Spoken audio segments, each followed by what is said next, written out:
무너진 면역 체계입니다.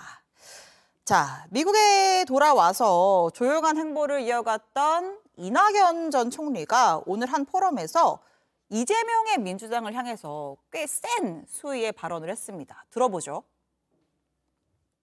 야당은 참담합니다. 제1야당 민주당은 오래 지켜온 가치와 품격을 잃었고 안팎을 향한 적대와 증오의 폭력적 언동이 난무합니다.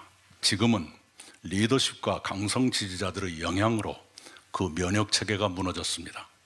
면역체계가 무너지면 질병을 막지 못하고 죽어갑니다. 당내 민주주의가 거의 질식하고 있습니다.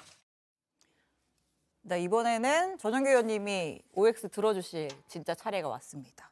자, 이낙연 전 총리가 친명 강성 지지층 팬덤 정치가 당내 민주주의 질식시켰다라고 했는데 동의하면 O, 아니면 X. 아닙니까? 네. 민주주의 살아있습니까? 민주주의는 결국에는 다수결도 어느 정도 버릴 수 없지 않습니까? 예. 결국에는 이 민주주의를 완성시키기 위해서는 토론과 설득의 장이 계속적으로 열리는 것이 네. 가장 합리적이라고 보고 있는데 당내에서는 많은 의총들을 통해서 본인의 의사를 전달할 수 있는 기회가 굉장히 많습니다. 예.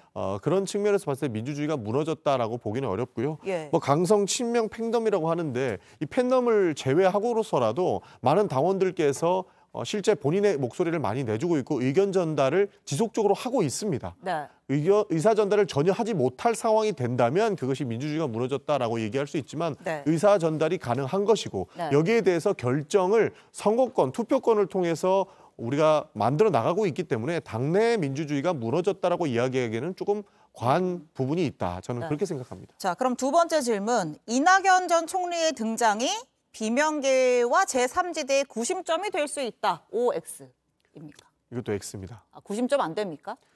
그러니까 이낙연계, 소위 이낙연계라고 분류하는 순간 비명계의 명분은 확실하게 없어질 것이기 때문에 저는 X를 들었는데요. 예. 이게 친 이재명과 친 이낙연의 싸움으로 흘러갔을 때 오히려 더 당내 민주주의가 무너질 수 있는 그런 상황까지 벌어질 수 있다고 생각을 합니다. 네. 그러니까 이재명 대표의 체제가 어떠한 내용 때문에 불합리한지를 지금 반명이라고 불리는 분들께서 네. 반명이라는 이야기 쓰지 말아라고 하면서 비판을 하고 있는 지점이거든요. 그런데 이 구심점이 이낙연 대표가 되는 순간 이거는 진짜 친명, 반명이 되는 그런 상황이기 때문에 저는 그 민주당이 절대 이렇게 흘러갈 것이라고 보지는 않습니다. 알겠습니다. 네.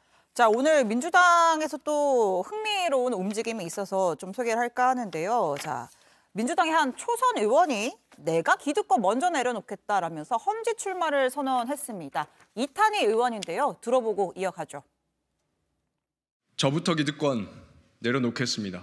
다음 총선에서 저의 용인정 지역구에 불출마하겠습니다. 당의 결단을 위해서라면 그곳이 어디이든 당이 가라하는 곳으로 가겠습니다. 우리 당이 고전하는 험지 어디든 가겠습니다. 재선도 아니고 3선도 아니고 초선인데 험지로 가겠다. 이재명 대표 좀 부담스럽지 않을까요? 예. 조금 근데 네. 뭐 과거에 예.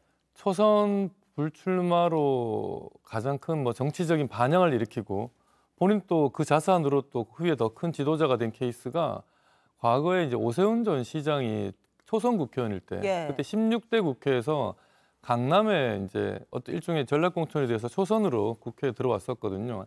근데 이제 2002년 대선 그때 이해창 후보가 대선에 패하고 2003년 연말에 당시 한나라당 차떼기 논란이 벌어졌습니다. 예. 그때 이제 강남이면 저희 당 입장에서는 무조건 공천만 받으면 되는 곳인데 예. 그런 곳에 초선 국회의원인 오세훈 시장이 당시 오세훈 그 초선 의원이 나는 이제 강남 국회의원 안 하겠다. 네. 불출마를 선언을 했거든요.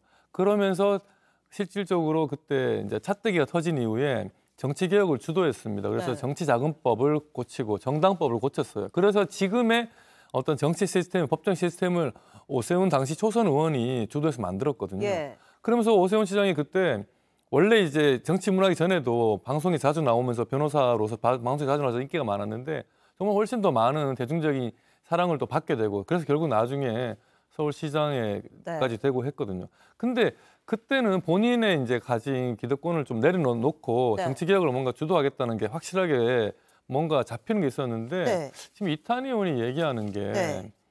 뭐 불출마도 아니고 험지로 가겠습니다. 네. 그러니 당에서는 지금 선거 제도를 고쳐주세요. 예. 이런 말씀을 하시는 그런 거거든요. 뭐 대의가 있는 근데 거 선거제도는 정치자금법 같은 경우에 과거에 막 회계 장부도 없이 막 이렇게 돈 후원금 막 받아서 마음대로 쓰던 거를 엄격하게 집행하도록 법을 고치겠다. 분명한 정치개혁의 방향성이 보였거든요. 예. 선거제도라는 게 정답이 없습니다. 그런데 이탄희 의원이 얘기하는 거에 대해서 우리 국민들이 이탄희 의원이 말하는 선거제도가 옳아요. 그거 안 하면 우리 정치 발전할 수 없어요.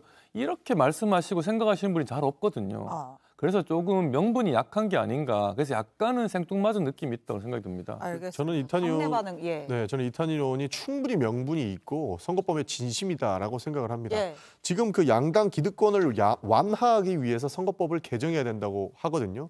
지금 우리 정치를 보면 어떻습니까? 굉장히 국민들이 불신이 높습니다. 그리고 김병호 의원이랑 지금 저랑 이렇게 토론을 하고 있는데 네. 사실 당 얘기만 나오면 서로가 흥분해서 물고 뜯고 하지 않습니까? 예. 이 모습을 국민들이 봐야 되는 상황, 이것 자체가 말이 안 된다 싶어서 네. 그 양당의 기득권을 내려놓는 준연동형으로 가자고 하는 것이기 때문에 이 부분에 대해서는 그 악을 차단하자라는 명분이라서 저는 네. 충분히 가능성이 있다고 보고 있는 아. 것이고요. 여기에서 이재명 대표가 부담을 느끼느냐에는 좀 다른 문제 같습니다. 아, 예. 사실 선거법은 우리 김병호 의원님 말씀 잘해주셨지만 민주당이 결단한다고 해서 갈 수 있는 부분이 아닙니다. 선거법은 룰을 만드는 것이기 때문에 오히려 민주당이 강행 처리를 했을 때는 더 큰 부담을 가질 수 있기 때문에 절대적으로 민주당 혼자만 단독 의결을 할 수가 없는 부분이거든요. 그렇기 때문에 대표의 부담보다는 이러한 발걸음이 오히려 정치개혁에는 하나의 신호탄이 될 수 있다는 측면에서 저는 충분히 의미가 있고 큰 결심을 했다 이렇게 평가하고 싶습니다. 알겠습니다. 자, 오늘 뭐 다뤄진 주제들만 봐도 정말 총선이 다가오고 있다. 이제 겨울이 오는구나, 곧 봄이 오겠구나 라는 생각이 들었습니다.